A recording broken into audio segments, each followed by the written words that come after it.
Я вот как раз не могла гармонизировать внутри себя как раз вот ту энергию секса. Там, где он и она счастливы без условий. Ну, это философия, да, которую ты в хай-студии изучаешь.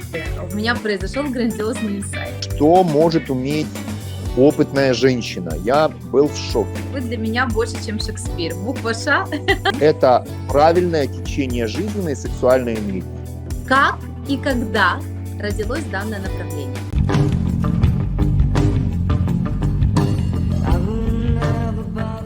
Ефим Моисеевич, здравствуйте.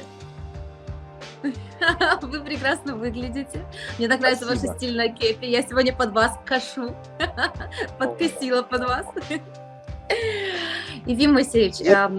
Мне трудно с тобой конкурировать, ты в женском теле. Аннигилировали.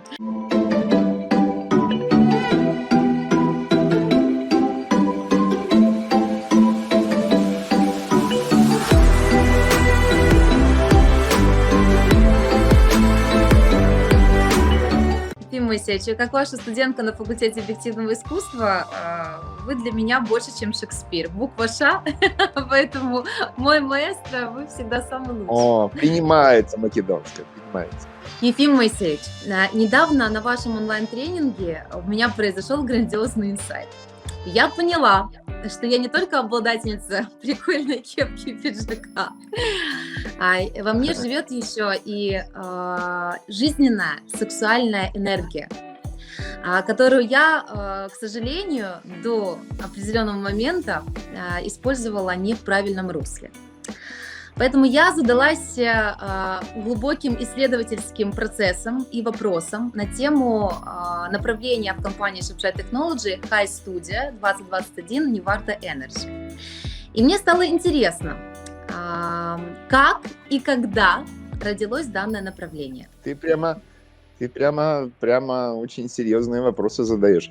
Но смотри, я давно занимаюсь, я где-то с середины 90-х, меня интересовала вообще жизненная сексуальная энергия, потому что я начал понимать, вначале я читал в книжках всякое такое, понимаешь, что меня будоражило мой разум. А потом я начал искать учителей, и мне повезло, я встретил очень серьезных учителей и несерьезных учителей. И у меня было несколько женщин, которые преподавали мне тантру, это середина 90-х. К моему удивлению, тантра тогда вообще была такой секрет секретов. Вот. И когда я впервые столкнулся с мастерами в этом направлении, именно женщинами, сейчас их уже нету, кстати, этих женщин, они уже тело покинули. Вот. Я такой наследник их истории. И я удивился тому, что может уметь опытная женщина. Я был в шоке. Вот оттуда оно как бы и пошло, эта история. Вот. Я начал исследовать свою жизненную сексуальную энергию и кое-каких успехов чуть-чуть добился. Вот. Для меня удивительным было, что из 112 практик медитации, которые существуют в классике, да, Видьяна Бхайравы Тантры, которая пошла в основу хай-студии 2021U, да, только 3 техники, 3 практики связаны с сексуальной энергией. Все остальные были связаны с умением слышать, с умением чувствовать, с запахами, с голосом, с различными программами, которые связаны с нашими 5 органами чувств. То есть тантра, а в основе тантры это жизненная сексуальная энергия, это здоровье, это правильное течение жизненной сексуальной энергии. И вот Хай-студия 2021 – это наш центр, наши органы чувств. Все наши 5 органов чувств в развитом состоянии. Вот если мы берем Хай-студию 2021U, она сильно отличается от прошлых программ, то это, по большому счету, если мы берем индийскую терминологию, это первая чакра. Это копчик, это все, что у нас связано с копчиком. А с копчиком у нас связано выживание, с копчиком у нас связана сексуальная энергия и деньги, как ни странно. Ну, это понятно, да, потому что мужчина, который имеет деньги, он имеет и достаточно секса, и у него все нормально с выживанием. Любая женщина это понимает. Любая женщина, она понимает, что если мужчина имеет деньги, то потомство ее, оно будет обеспеченным, поэтому она не будет в дальнейшем страдать, как ее потомство не будет страдать. Вот где-то так. Ну и в 18, 17, 18 году мы сделали первую программу по хай-студии экспериментальной. Мы взяли программы, которые мы сколлаборировали с москвичами. Вот. А уже вот 2021U это уже, ну скажем так, все мои наработки за последние 25 лет. И они, конечно же, гораздо интереснее, чем те программы, которые были до этого. Вот это то, что ты изучаешь, дорогая. Катюша, а что тебе сейчас, вот что тебя реально цепляет? Что тебе реально является триггером твоим? Конечно же, я с этого начала. Познание себя и больше моя поведенческая линия с мужчинами. Потому что я обратила внимание на то, что часто тот посыл, который я вот из себя транслирую, он не соответствует восприятию мужчинами, так как я его транслирую. Не соответствует? Не соответствует, нет. А почему? Ну, мне кажется, потому что я не могла гармонизировать внутри себя как раз вот ту энергию секса. Овладеть. Есть люди, у которых энергия недостаточно, потому что она подавляется. У каждого человека, у каждой женщины энергия сексуальная, жизненная, она мощная. Ну и если исключить патологические случаи, то 99% мужчин и женщин имеют здоровое течение жизненной и сексуальной энергии, которая начинает течь именно из сакрального центра, сексуального центра. Она должна подниматься до уровня выше, до сердца.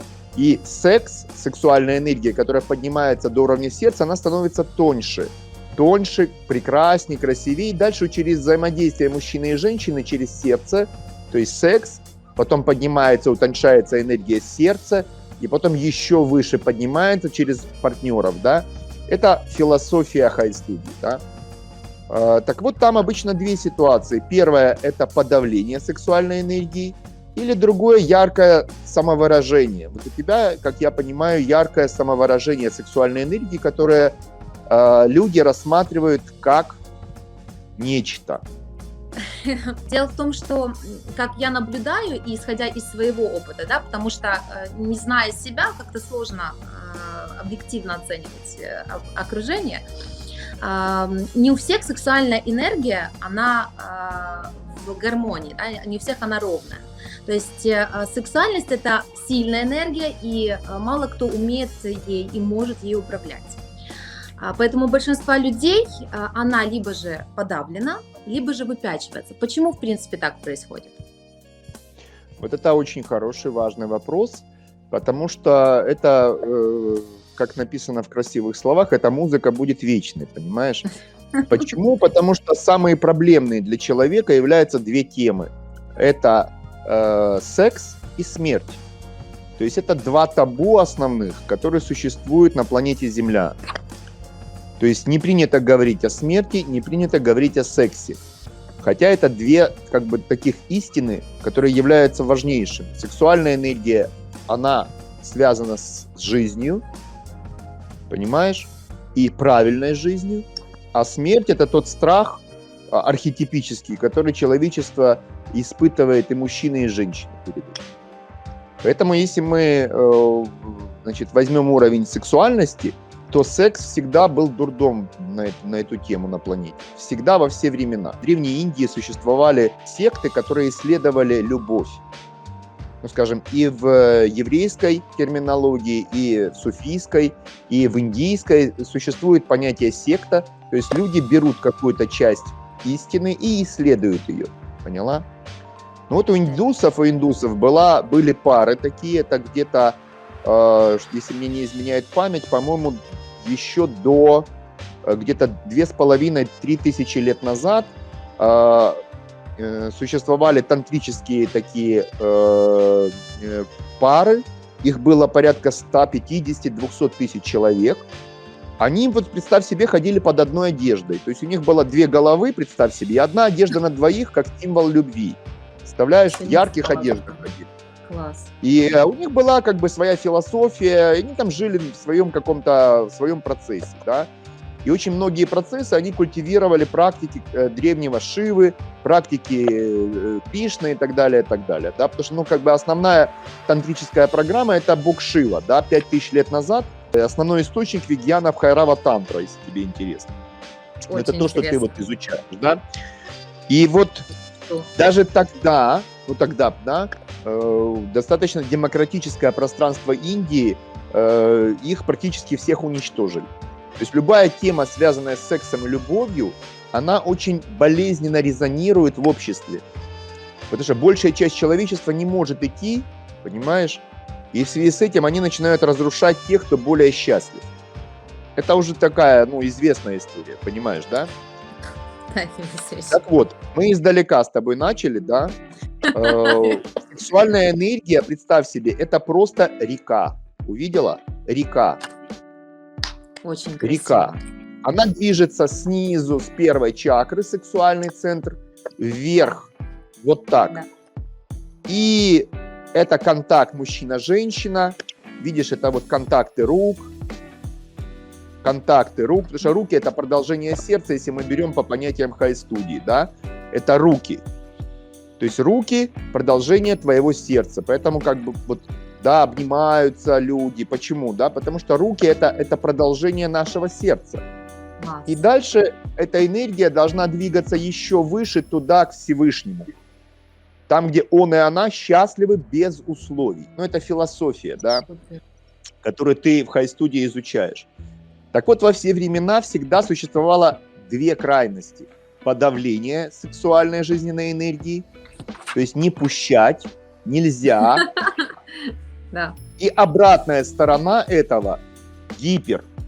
На самом деле, хай-студия, я в частности, рассматриваем это как две крайности одного и того же, понятно? То есть и подавление, и гипер – это неправильное течение сексуальной энергии. Ясно. И первое здесь нужно осознать свою сексуальную энергию и понять, я ее подавляю или я ее гипертрофированно почему-то выпускаю наружу. И вот это первые шаги. Когда ты это понимаешь посредством учителя, который тебе показывает это, ты вдруг начинаешь овладевать этой энергией, и уже после этого учитель тебе не нужен. Потому что основная задача учителя – помочь, как врач, да, включить процесс, чтобы ты увидела, что и как, и дальше тебе даются методы или медитации, практики, которые позволяют тебе овладеть своей жизненной сексуальной энергией себе на благо. Точка. Класс. Евгений Моисеевич, я вас благодарю. Боже, Ты поняла, что ты поняла, мне интересно. я поняла, что Первое, очень второе, третье. Катюша. Да, первое, очень хочется углубиться еще больше в изучение того вопроса и той дисциплины, в которой я сейчас нахожусь.